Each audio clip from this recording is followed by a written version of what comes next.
Bonjour à toutes et à tous et soyez les bienvenus sur RTI 1. Pour commencer, le sommet des chefs d'État et de gouvernement de la communauté économique des États de l'Afrique de l'Ouest. La CEDEAO exige que le Mali libère les 46 soldats ivoiriens détenus au plus tard au 1er janvier 2023. À noter que plusieurs autres décisions ont été prises concernant notamment le Burkina Faso et la Guinée-Conakry.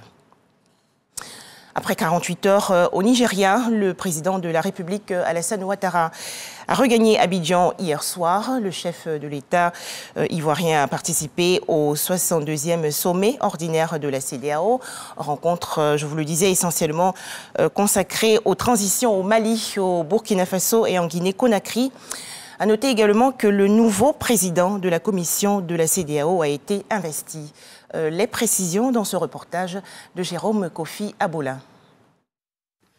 Quand il descend de son avion en provenance du Nigeria, il est environ 18h30.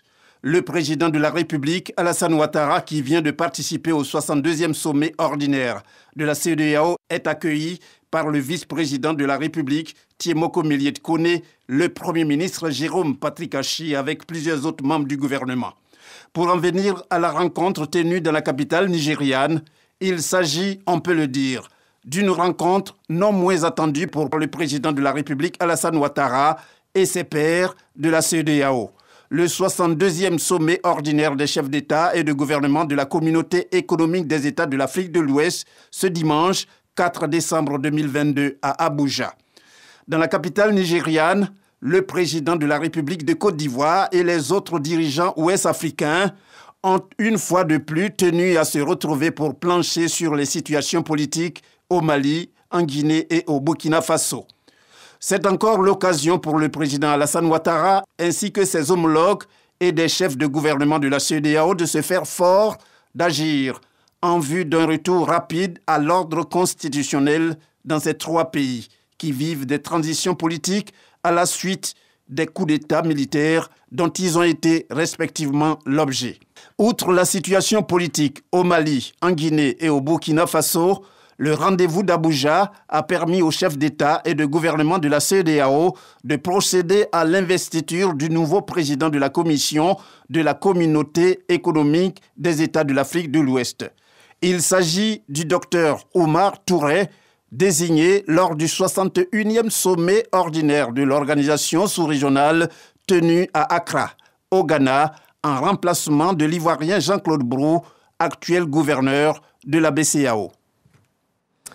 Autre actualité, le district d'Abidjan accueille aujourd'hui la 23e session ordinaire de la conférence des chefs d'État et de gouvernement de l'UEMOA. Au menu des travaux, l'examen du rapport sur l'état de l'Union en 2022, l'état de mise en œuvre des chantiers de haut niveau sur le financement des économies, la paix et la sécurité dans la zone.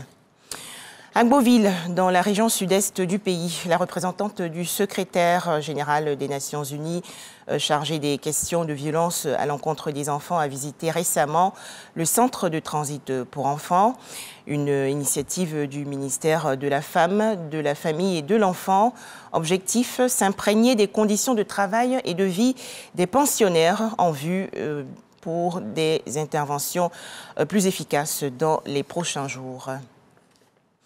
En Afrique du Sud, le parti ANC, Congrès national africain, se réunit à nouveau aujourd'hui pour étudier le cas du président Cyril Ramaphosa.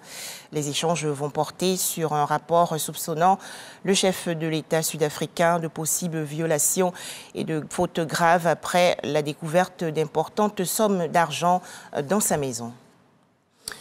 Direction l'Éthiopie, où les rebelles de la région du Tigré ont affirmé procéder au désengagement de leurs combattants conformément à un accord de paix signé début novembre dernier avec le gouvernement fédéral éthiopien et avoir retiré 65% de leurs combattants des lignes de front. En fin de drame en Colombie, au moins 3 personnes sont mortes et une vingtaine d'autres ont été ensevelies hier dans un glissement de terrain survenu dans le nord-ouest du pays où des brigadiers ont été déployés pour tenter de secourir les survivants. Voilà, merci de nous avoir suivis. À 13h, plus d'informations sur RTI 1.